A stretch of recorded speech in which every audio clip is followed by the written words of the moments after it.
If your teenage child is not only struggling with functional neurological disorder, short for FND, but also at baseline and or continues to be this high achieving straight A student who's super competitive, who is not stopping for anything, that kind of teen, then I might have a solution for you.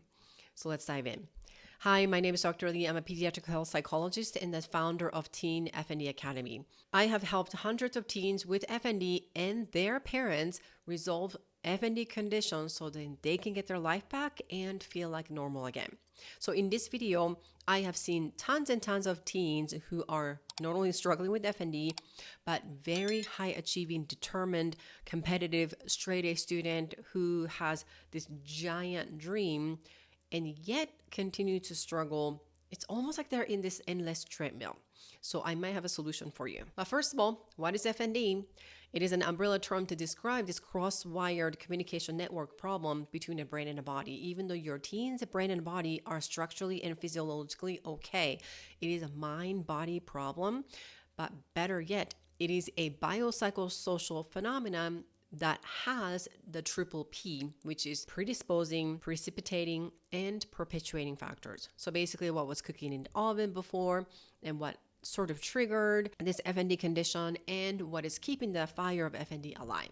So I have tons of videos talking about what they are, so just make sure to check them out as well after watching this video. So in this video, if teens want to get better from FND, especially who are like this high achieving straight A competitive student, then one thing they can do is to be honest with themselves. So let me walk you through, because I work with so many teens who are at this baseline high achieving straight A student who keeps pushing beyond their limit, but also they are so disconnected from their brain and body.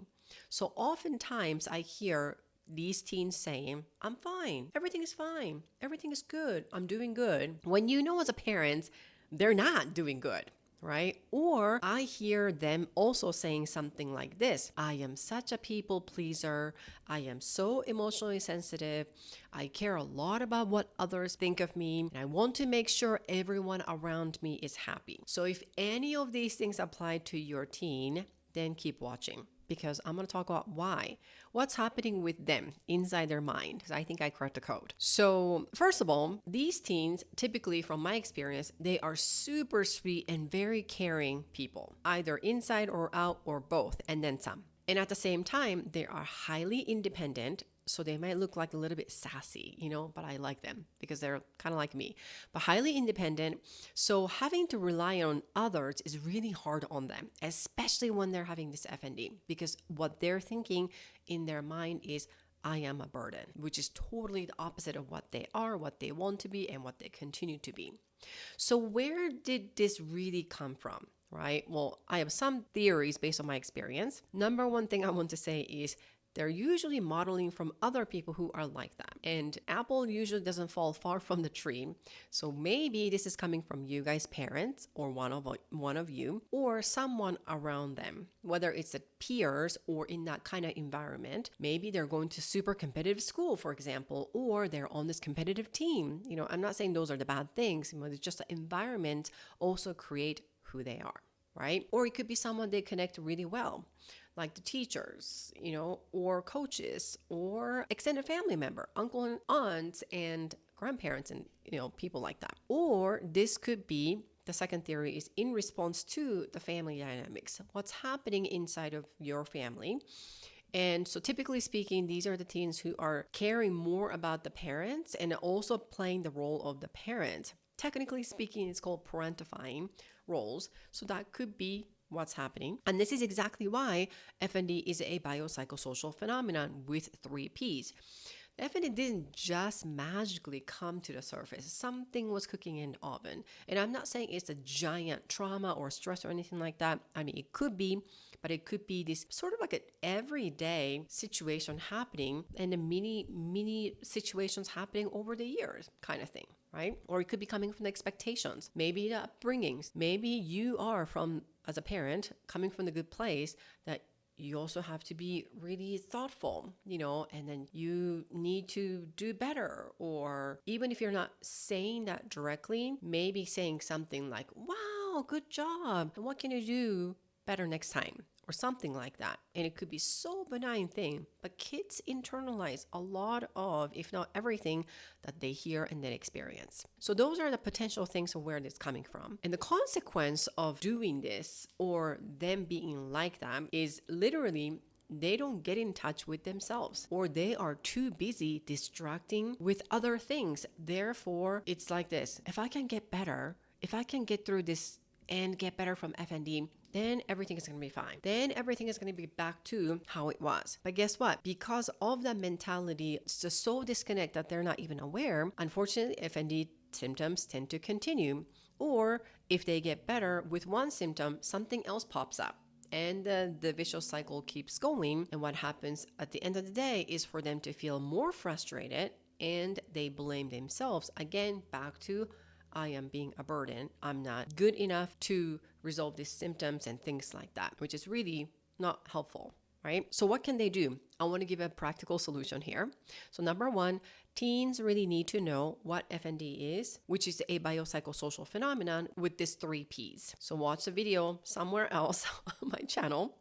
And number two, start with being honest with yourself. So I'm going to teach you what I'm teaching in my online program, Teen FND Academy, starting with self-awareness exercises of the bottom-up approach, okay? And be warned, you have to be aware of your own thoughts and attitude about practicing these exercises, because there's nothing really is a rocket science. So if you're looking for this like silver bullet and something that you can do quick and easy to quickly fix your FND conditions, then again, you're in the wrong place, right? So this is not the right approach. The right approach is to be aware of your thoughts and attitude about practicing these bottom-up approach exercises. So what are they? Example, one is for you to connect with your brain and body and what's around you. I oftentimes recommend grounding techniques. And it doesn't really matter what the grounding techniques are because there are tons. You can just Google them. However, my preferences are something called 5-4-3-2-1 grounding technique that uses 5 senses. So for example, what are the 5 things you can see? What are the 4 things you can touch right where you are? And what are the 3 things you can hear in this moment? And what are the 2 things you can smell or want to smell that makes you feel good? And what is 1 thing that you can taste right now or want to taste that makes you feel good? So if you're not able to access what's happening around you, especially with smell and taste perhaps, then you can include the imagination. But this helps you to really be aware of what's happening around you and also what's happening inside of you. And the second self-awareness exercise is progressive muscle relaxation. So again, there are so many different ways to go about it. Mine is super quick. It's like a mini PMR. The progressive muscle relaxation is for you to squeeze your hand for about 5 seconds and then just let go, right? And then you do the other hand, squeeze the other hand for 5 seconds and let go for about 10 seconds or so. So you want to spend more time on relaxing, but you're really noticing the on, off, and then you can move on to the next muscle group and next muscle group, or you can just do the entire body like stiffing for 5 seconds and then you can just let go. So whatever it is, you're basically noticing the gap between on and off. And when you do this enough, not just one time, one and done, but when you do this enough, then you're noticing, oh, I'm actually really tight versus, oh, I'm actually really relaxed. Okay. The third one is breath work. Again, whatever you do that would make you feel good, I would say do it. When it comes to breath work, I don't necessarily recommend in my program deep breathing. And then there is a scientific reasons why I don't recommend deep breathing. However, what I do recommend is the slow paced breathing, which is not the same thing as a deep breathing, because deep breathing, you're like breathing a lot of air and breathing a lot of air out, right? Which again, if that helps you, go for it. Many teens that I work with, they actually don't like it because that makes them feel more dizzy and lightheaded. Well, there's a reason for it, and that's why I recommend slow breathing. So how slow are we talking about? Again, if you like box breathing, 4-4-4-4, keep doing that. In my opinion, it's a hella slow for teens, but you can do 4 seconds in and 6 seconds out. 4 seconds in and 6 seconds out. or you can do even breathing, 5 seconds in and 5 seconds out. But the whole idea is for you to go through sips and sips of air. So then you are basically breathing in and out the normal amount of air instead of doing this a lot, because that's not helpful. All right. So grounding exercise, PMR, progressive muscle relaxation, and the breath work. My preference is slow breathing. So now that's all bottom up approach. Now the top down approach, which I don't recommend you do this first because I want you to be aware and connect and then honest with your body first. But the second approach is a top down approach. So this is a typical cognitive behavior therapy thing, but I would like to call it the ABC steps. You need to be honest with yourself. A is aware of your own thoughts. So kind of like a stop and think what you're thinking right now. Okay.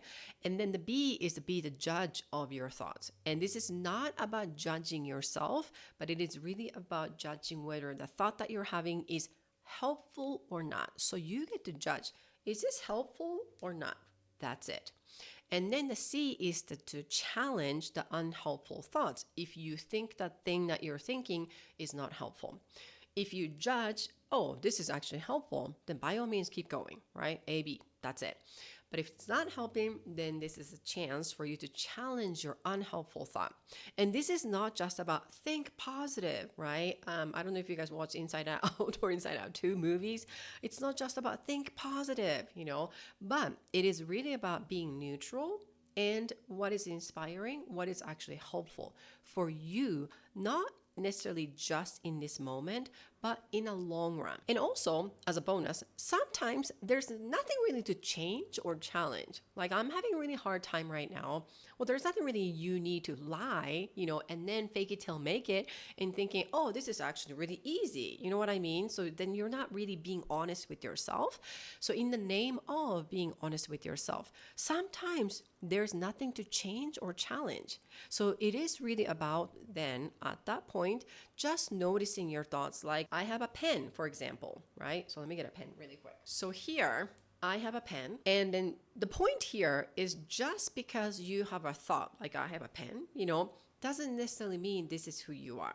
So in the pen analogy, I would say, wow, I have a pen and now I am the pen because I have it. So again, you are separating yourself from the thought that you had. So you can say something like, oh, I have a thought, oh, my thought was this. But this is something that you have, doesn't necessarily mean it is who you are. So if you think me saying, just because I have a pen, that means I am a pen. And if you think, oh my gosh, are you out of your mind? Then it's pretty much the same thing. I have a thought. That doesn't mean this is who I am. It is part of who I am, but I don't have to have it. You know what I mean? So that is where you can be really honest with yourself. Now, there's so much more to it than why and how and what to do with this whole thing about high achieving, I'm a people pleaser, and all of these, because all of these elements are really increasing the fight or flight, and doesn't help you to rebalance autonomic nervous system. That doesn't necessarily mean, though, that you have to get rid of wanting to improve yourself or do well. I'm not saying that. There's nothing wrong with it. But there's a difference between I have to be perfect, which is coming from the place of fear, versus I want to do well because this is something I want to. So the desire for the outcome is not the same thing as I have to or else, that pressure. Maybe this is something I can cover in the future video, but let me know in the comment if that is what you want to learn and then what to do with it, because this is directly tied to how you're going to manage your FND symptoms for your child. Okay, and for yourself as well as a parent. Well, thank you so much for watching this video, and I will see you in the next video.